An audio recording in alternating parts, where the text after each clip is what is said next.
കർണാടകയിലെ ഷിരൂരിൽ അർജുനെ കണ്ടെത്താനുള്ള രക്ഷാപ്രവർത്തനങ്ങൾ അവസാന ഘട്ടത്തിലേക്ക് കടക്കുകയാണ്. അർജുനെ കണ്ടെത്താനുള്ള രക്ഷാപ്രവർത്തനത്തിൽ പങ്കുചേരാൻ നേവി സംഘം ഇന്ന് ഷിരൂരിൽ എത്തിക്കഴിഞ്ഞു. നേരത്തെ സൈന്യവും NDRF സംഘവും തിരച്ചിൽ പ്രവർത്തനത്തിന് തുടക്കം കുറിച്ചിരുന്നു. നേവി സംഘത്തിലെ മുങ്ങൽ വിദഗ്ധരുടെ സേവനം ഇന്ന് ഏറെ നിർണായകമാകുമെന്നാണ് കണക്കുകൂട്ടുന്നത്. എന്നാൽ ഇപ്പോഴും അവിടെ കാലാവസ്ഥ വലിയ തടസ്സമാകുന്നുണ്ട്. ശക്തമായ രീതിയിൽ മഴ പെയ്താൽ advanced drone based intelligence underground buried object ഡിറ്റക്ടറിയുടെ പ്രവർത്തനം നടക്കില്ലെന്നാണ് retired major general M. Indrabalan പറയുന്നത്. 2.5 കിലോമീറ്റർ ഉയരത്തിൽ പറക്കാനും 20 മീറ്റർ ആഴത്തിലുള്ള ദൃശ്യങ്ങൾ പകർത്താനും കഴിയുന്ന ഒരു അത്യാധുനിക ഉപകരണമാണ് ഇത്. 10ാം ദിവസത്തെ രക്ഷാപ്രവർത്തനം ഇപ്പോൾ ആരംഭിച്ചിരിക്കുകയാണ്.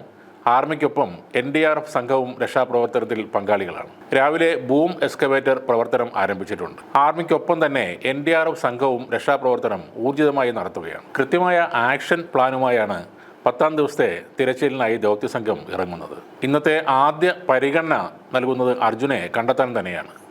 ശക്തമായ മഴയും നദിയിലെ കുത്തൊഴുക്കും ദൗത്യസംഘത്തിന് പ്രതിസന്ധിയാകുമോ എന്ന ഒരു സംശയവും ഇപ്പോഴുണ്ട്. ഈ രക്ഷാദൗത്യം 10ാം ദിവസം എത്തിയ ഇന്നും ഉത്തര കന്നഡ ജില്ലയിൽ ഓറഞ്ച് അലർട്ടാണ് പ്രഖ്യാപിച്ചിട്ടുള്ളത്. അതും ഒട്ടേറെ ആശങ്ക സൃഷ്ടിക്കുന്നുണ്ട്. തിരച്ചിലിൽ കാലാവസ്ഥ നിർണായകമാകുമെന്നാണ് കണക്കുകൂട്ടുന്നത്. കാലാവസ്ഥ കൂടി കണക്കിലെടുത്താണ് കൃത്യമായ ഒരു പ്ലാൻ സൈന്യം ഇത്തവണ ഏർപ്പെടുത്തിയിരിക്കുന്നത്. ഈ ദൗത്യം ഏകോപിപ്പിക്കുന്നത് മലയാളി കൂടിയായ റിട്ടയർഡ് മേജർ ജനറൽ M. ഇന്ദ്രബാലനാണ്.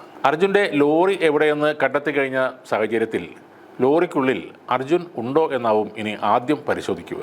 ലോറിയുടെ കിടപ്പ് മനസ്സിലാക്കാൻ ഡ്രോൺ ബേസ്ഡ് ഡിറ്റക്ഷൻ സിസ്റ്റം ഉപയോഗിച്ചുള്ള പരിശോധന നടക്കും. 9 മണിയോടെ ഡ്രോണുകൾ അവിടെ എത്തിച്ചേർന്നിട്ടുണ്ട്. മറ്റൊരു കാര്യം, ചിലർ ഇപ്പോൾ രക്ഷാപ്രവർത്തനത്തിന് എത്തിയ രഞ്ജിത്ത് ഇസ്രയേലിനെ ചീത്ത വിളിക്കുന്നു എന്നതാണ്. സമയത്തുള്ള ഭക്ഷണമോ ജലപാനം പോലുമോ ഇല്ലാതെ അഹോരാത്രം പണിയെടുത്ത ഒരാൾ പാളിപ്പോയ ഒരു നിഗമനത്തിൻ്റെ പേരിൽ എത്ര പെട്ടെന്നാണ് മലയാളികളുടെ തെറിവിളി കേട്ടു തുടങ്ങിയത്. ഇദ്ദേഹത്തെ കുറ്റപ്പെടുത്തി കമൻ്റ് ഇടും മുന്നേ ഒരു കാര്യം ഓർക്കുക. നമുക്ക് അർജുൻ എന്ന വ്യക്തി ആരാണോ അല്ലെങ്കിൽ എന്ത് ബന്ധമാണോ അർജുനുമായി നമുക്കുള്ളത്, അതേ ബന്ധം മാത്രമേ ഇദ്ദേഹത്തിനും അർജുനോടുള്ളൂ. അതുകൊണ്ട് രഞ്ജിത്തിനെ കണ്ണടച്ച് ചീത്ത വിളിക്കും മുന്നേ ഒന്നുകൂടി ആലോചിക്കുക. അയാൾ ഏത് ദുരന്തമുഖത്തും സൗജന്യമായി സേവനം ചെയ്യുന്നൊരു വ്യക്തിയാണ്.